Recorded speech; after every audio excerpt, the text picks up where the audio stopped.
Featherlight Southwest Tour 300 kilometers today to wrap up the 1996 season for the Featherlight Southwest Tour cars. And a difficult weather day here. It's very windy, very dusty as well. And these Southwest Tour drivers, 42 of them, are about to take the green flag. National Raceway, ready to go racing for the Nascar Featherlight Southwest Tour.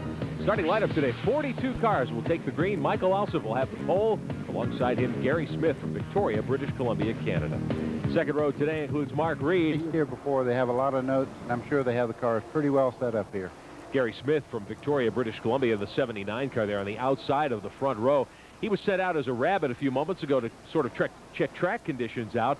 Some of the drivers reporting on the radio, evidently, that they don't feel the conditions are quite right yet to allow us to go racing here this afternoon. So the NASCAR officials handling this Southwest Tour season finale. Elmo Langley driving the pace truck, bringing the field down onto pit road. The drivers and crews will get a chance to clean the windshields and clean the grills and get settled down, hopefully, so that we can put this one under green in just a couple of moments. Our race distance as we get a look at that 79 car on the outside of the front row. Gary Smith from Victoria, British Columbia, down from the Northwest Tour ranks to take a run here today at Phoenix to close out the 1996 season, and a very good qualifying run for that team in the Rabanco Chevrolet. We're going to take a quick timeout here at Phoenix International Raceway. Bring you back and hopefully be able to put this one under green. You're on TNN Motorsports, the NASCAR Featherlights. Michael Alsop has the pole in the 61. That's the white machine on the inside. Gary Smith in the 79 on the outside of row 1. Elmo Langley brings the Chevrolet pace truck in. We're set to go green at Phoenix. Glad you're with us for the Southwest Tour.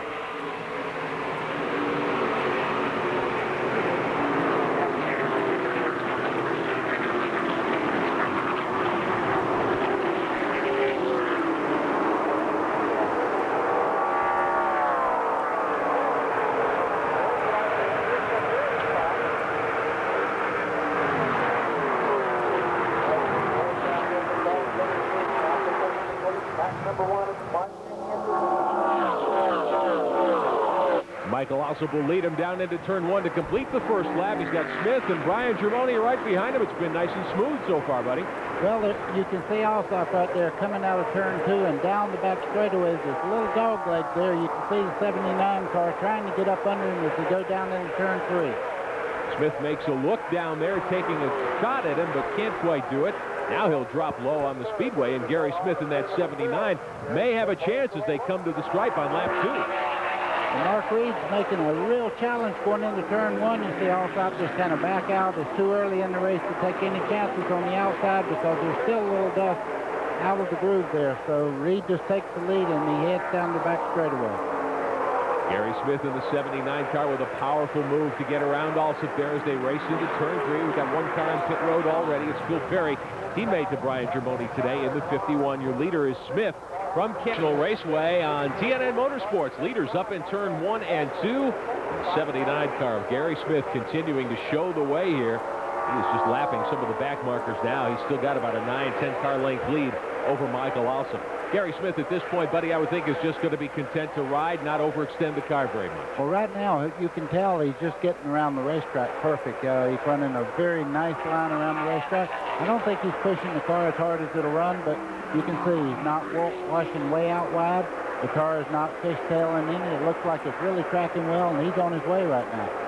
To keep you posted on. Back up front, Gary Smith in the 79 car, putting another car a lap down. That's the 22, Bill Lawrence from British Columbia, Canada, the Central Water car.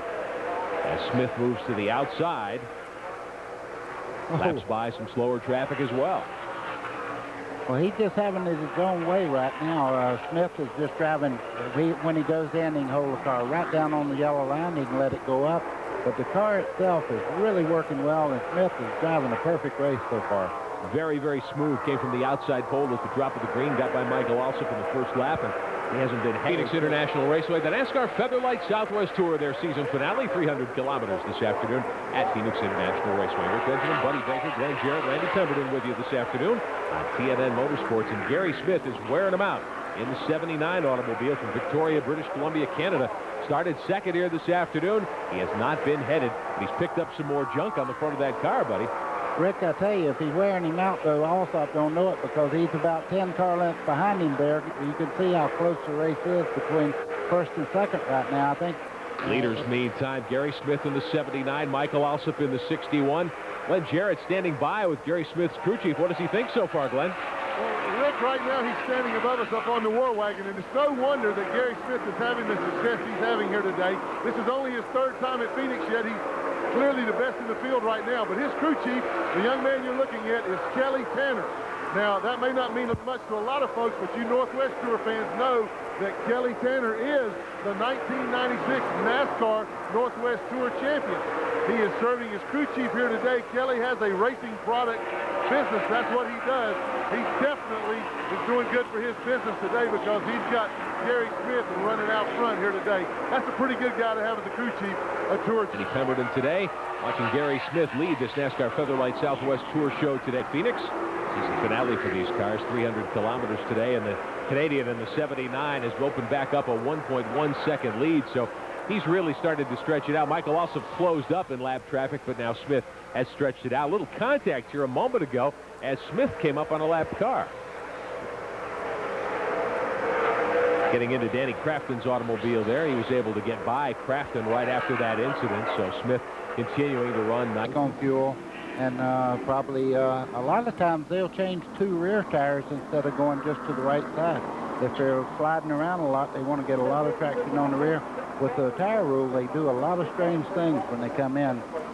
Not like when Winston Cup cars come in, you can just about bet they're going to take on right sides, left sides, or all 4. Field under caution as we continue to circulate. First yellow flag of the afternoon.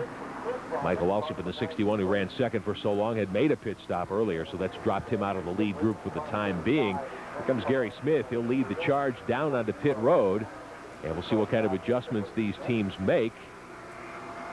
Smith will come slowly down, and he's so far about the only one. Now we see the deuce of Rodman coming down. Glenn Jarrett. Well, Gary Smith has brought the number 79 car in, guys. They're going to do right side tires. As Randy told you, they can only do 2 tires under caution. They're also going to open the stagger up on the rear tire about 1/8 of an inch. The car pushes just a little bit in the center of the corner. The crew chief, Kelly Tanner, told me they rented this car for this race only from Ron Eaton. Now, Ron's running third, and Gary's running first. I believe Ron rented him the wrong car. Randy? Well, I'll tell you, it's a very interesting story, Ron. He has rent engines to different guys. He's got 4 engines in this race alone, not to mention the Gary Smith car. They're in for right side tires. This is a wide 5 print, having a little... Yes, back to Phoenix International Raceway, the NASCAR Featherlight Southwest Tour, and problems for the race leader, Glenn Jarrett. Well, they thought he had a flat left rear tire, Rick. They brought him in. They checked it. The tire was okay. They checked the lug nuts, snugged him up. He's okay, but I don't think that the tire was flat, so I don't know. He might have been spinning in some of that dust and debris on the racetrack. I'll check with Kelly Tanner, find out exactly what the story was, and get back to you. You can see the official there telling him with the stop sign, when I put that thing out there, you stop. He gave him a little piece of his mind there. Not a thing you want to do when you have to lose that much track position also. So Gary Smith being held on pit road. Back to Glenn Jarrett. Thought that Kelly said that Gary thought he had a tire going down. He's talking to him right now. We'll get a word with him in just a second here. Now, he has been the strongest car so far this afternoon. Look at him snake the car back and forth to check it and see what's wrong. He's going to have to restart at the back end of the field here, buddy. Well, the one nice part, if they double file when they go back to line them up, there's only 15 cars in the lead lap right now, so he'll be able to come all the way back up to there. Glenn Jarrett. Kelly, what happened out there? I know he thought he had a tire going down. What was the problem? I think he just picked up a bunch of track rubber there, plus we spilled some fuel here on a pit stop, and I think that felt pretty greasy. He thought it was going down. We came in, took one lug nut off, ended up putting it back on, sending him back out. Now, you're a champion in the Northwest Tour. Wouldn't you rather be out on the racetrack? I'd sure like to, but Gary's a good friend of mine. I made a commitment to him a couple months ago to come down and work on his race car, come down to win the race here today, and that's what we're going to try to do. Well, they're doing a good job so far. We'll see how he works traffic. Back up in Gary Smith's pits, they have come in, guys, to change left side tires. They just put those rights on. Remember, he thought he had a left side tire going down. He did not, so he's got new left. He picked up some nose damage, some damage to the front air dam on the very center of the car. Looks like he ran over something on the racetrack, possibly that brake rotor. Hansen to the inside. He's going to give up ground to Smith. You see Hansen just pull over and let him go. He looked in the mirror, and Smith had been coming so fast on him. He said, I'm not going to hold this guy up. He moved over. You know what? Later on in the race, if it's a table turn, he'll remember that and get out of the way and let him go. Gary Smith with a nice move there to move into fourth spot. That's the red number 79 car, one of Ron Eaton's machines that team rented for this weekend here. And now he's got the 35 of Kevin Richards in his sights. Richards remains fourth. Smith is fifth. Hansen back to sixth now as they race down toward turn one. Gary Smith from Vancouver, British Columbia, lapping by one of the cars involved in that earlier pile up there. Looks like the 67 of Doyle Olson. I'm just looking at Smith's car on the very front. He has a nick right in the middle part of the front spoiler there, and I think it's hurting the aerodynamics on that car, maybe making it push out just a little bit. You see, he's not able to hold a low line, but he's getting the job done on the outside, so apparently it's not hurting him as much as I thought it might be. And Gary Smith moves around the 35 of Richards to take over. Smith came in, Randy, and he went to the right side. Remember, they had already changed the left side. This is the second time they've changed rights. The crew chief, Kelly Tanner, told me that this should be their last stop. They wanted to get another set of right sides on. They feel like they're in great shape now. He came a long way back through that field, guys, to get up to second place. I tell you, I think he's got the best car out there right now. He drove by Scott Hansen and pulled away. You don't do that very often to Hansen here at Phoenix. Gary Smith looks to be in good shape for the final run. Second spot, ASA standout, Scott Hansen in the 53. Gary Smith in Victoria, British Columbia, Canada, the 79 car. Running second and third right now behind Michael Alsop. That's 73 of Mark Reed, who was leading up to the last caution. He's back in fourth. And we have Kevin Richards in the 35. He's running fifth right now. But this is the battle for second. They come out of turn four once again, and Smith takes a look to the low side.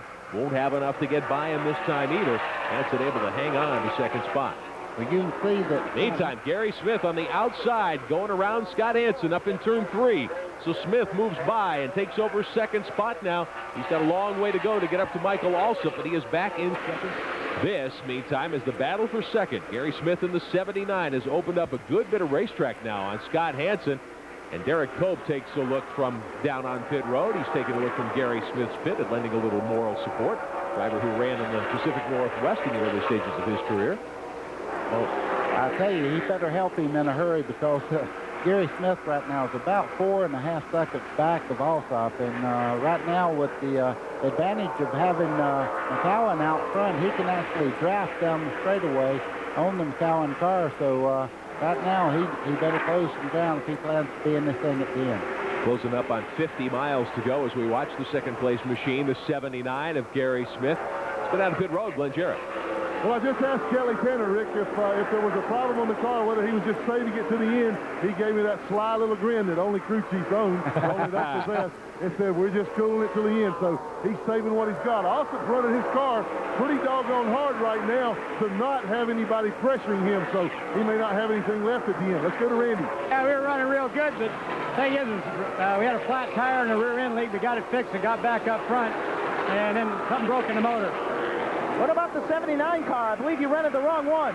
Well, the 79 car I drove last or 2 weeks ago and won with it, and he wanted to rent it right after the race, so I let him have it, and we brought this car here, and it's running just as good. They're both identical cars, but I hope Jerry wins the race. Jerry didn't expect him, but they got together. Derek Cope, as we showed you, was down here, talked it over with his old crew chief, Jackie Johnson, who works as co-crew chief on this deal, and they all decided to bring him back in, put on that last set of fresh right side tires that they had. Michael Alsop was getting away from them just a little bit, and so they decided to gamble and go with the best. Also, we want to point out at this time that Gary Smith is the son of Roy Smith, who is a former Winston West champion, won, I guess, about 10 million races out in Winston West races, anybody. But this is Roy Smith's son, Gary Smith. It's over on the pit stop shuffle. Let's go back to Glenn Jarrett. Well, guys, I told you that Roy Smith is the father of Gary Smith, and Roy, you're a legend in Winston West racing. Fun to watch your son run up front. Oh, yeah, I really enjoy it. You know, we had a bit of a frustrating year, and we come down here, you know, we owed our sponsor a good run here, and we had to make a few changes to get to where we are, but I think that he's going to put on a good show for him today, and I think we got a good shot at being in the winner's circle when it's all over with. We're in good shape right now. Well, now, Derek Cope was down here, also his cousin Ernie Cope, Jackie Johnson, Derek's former crew chief. There's a lot of talent down here right now. Yeah, well, actually, it's funny, like the crew chief that's working with us now, this team all year, was with Derek, he was with Jimmy Inslow, he's been with Jimmy Bound and myself, and he's won championships with every one of us. You know, we really feel we got some experience on that end of it. It's a little different car than we're used to. The Winston West cars were a little heavier, a little bit different, and so we had to bring in Kelly to dial in the tour car for us. But it's working real good right now. I'd say it is, boy. If experience is the key, these guys have got it. A former Winston West champion, a crew chief that worked for 3 different Winston West champions, and the current Northwest Tour champion. These guys have got some talent here.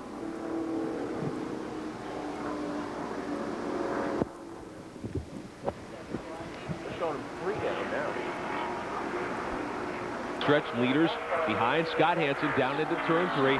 Track conditions have changed quite a bit here because the sun is really starting to shine now. Look at Gary Smith on the outside there coming through this traffic. I'm telling you, that car is hooked now. It won't be very long before Scott Hansen will answer all our questions. I don't think he can handle him. It looks like right now Gary Smith is the class of the whole field. Alsop is third. Second belongs to Smith, and Hansen in the 53 trying to hang on, and all of a sudden Smith said it's time to go. Well, what happened, he got hung up behind that slow traffic and really brought him back in here, and all of a sudden Smith has the draft now. And believe you me, at this racetrack, you run 170 miles an hour down the straightaway, there's a good draft down the straightaway. You can see Smith now in right behind him, and he's closing in. It looks like Scott Hansen right now is going to be very lucky to hold Smith off. 25 miles to go at Phoenix this afternoon, and we're under caution. Yellow on the speedway. Caution here. Kelly Tanner on car number 79. Has Gary got anything left for him? You got the brake you needed. He's closed up now. Has he got something for him, Kelly? I think Gary does. I think the Rabanco Chevrolet is going to be in victory lane here a little bit. I think Gary wants this race worse than Scott. Scott's a good racer, but I think you're going to see Gary Smith go to lead here in about 5 laps. All right, let's see what they got. Normally a little quicker down the straightaway. He'll probably pull even down the back straightaway. Michael Alsop giving Gary Smith everything he can handle as they battle for second. They're door-to-door up in 3. Smith on the high side into 4. Alsop down low. Looks like Alsop may be able to complete the pass. Trying to get by him. Jamaica Bright in the 50 with a late race charge here, bidding for 3rd spot on Gary Smith. We were thinking that Gary Smith might be the guy to beat here in this last run to the checkered flag. Doesn't look like it's going to work out that way at all. Hansen is still your leader. Alsop is second. Smith is now 1.5 seconds behind in 3rd, trying to hold off Jim Englebright in the 50 car. Mark Reed's going to make it by, so Mark Reed will pick up 3rd spot. Now Gary Smith pushes high in turn 2 there. Englebright closes right back in on him, but there's a change for 3rd spot. Mark Reed takes over the position in that 73 car. He's from Bakersfield. He's done a nice job here this afternoon. He hasn't got it yet. They're still fighting side by side as they go into turn 3 there. I'll tell you what, Smith is not just giving up on this spot at all. He's fighting back on the outside. Just tremendous shot down the front straightaway there. Pulls even as they head into turn 1. Drivers getting the 5 to go signal from the flag stand here, and it's still Scott Hansen and Michael Alsop up front, a little bit ahead of this group of cars. Smith on the outside. Reed got a little crossed up there in 2, so Smith moves back by to reclaim 3rd spot. Well, I tell you what, all you have to do is get a little sideways like that, check up just for one. You can see he lost almost 4 car lengths there just by checking up that little brief moment. 182 miles of 186 complete. It's the battle again for 3rd spot. Reed tries it again on the low side. He and Smith have been just hammer and tongs here the last 10 laps. Reed down low. Looks like he may get it this time, buddy. Don't say that. He still have a lot of straightaway going back. Reed really pulled over just a little bit to really take care of that spot just then. Smith, I don't think, has the power to come back on him. They'll come up to 3 laps to go this time by. This the battle for 3rd, 4th, and 5th. Craig Rodman in the deuce watching this. Remember, Rodman is several laps down. Lost a lot of time on pit road earlier this afternoon. And here's Englebright in the 50 now moving by Smith. This is a race for 4th spot into turn 3. This looks like a good 3-lap race if I know anything about racing. You see Englebright there really getting on the inside, but Smith's fighting back. He'll go down the front straightaway. He'll pull back even as we saw just a while ago. Smith's fighting everybody there, and that's what race car drivers are out there for. Put up the best fight they possibly can. 2 laps to go. The signal from the flag stand. This is now the battle for 4th spot. Smith trying to hang on over Englebright in the 50. Gary Smith in the red 79, Englebright in the green 50 car down into turn 3. White flag will wave for Scott Hansen this time by. Alsop is about 5 car lengths back, but I don't think he's going to have enough. Scott Hansen is going to have played his cards perfectly this afternoon, it looks like, Buddy Baker. Scott Hansen running a very, very good line through the corner. You see him coming off the back end of the cars very straight. Also doing everything he can, but I don't know that I would even want to chase that guy, and I'm sure right now that Alsop would go. If he just slipped one time, but I got to tell you, that don't happen much with that 53 car. Scott Hansen comes out of turn 4. He'll come to the line and win his third 300-kilometer event here at Phoenix in the last couple of years. Here's the battle for fourth spot, and it'll be the 79 car. It'll be Gary Smith. His first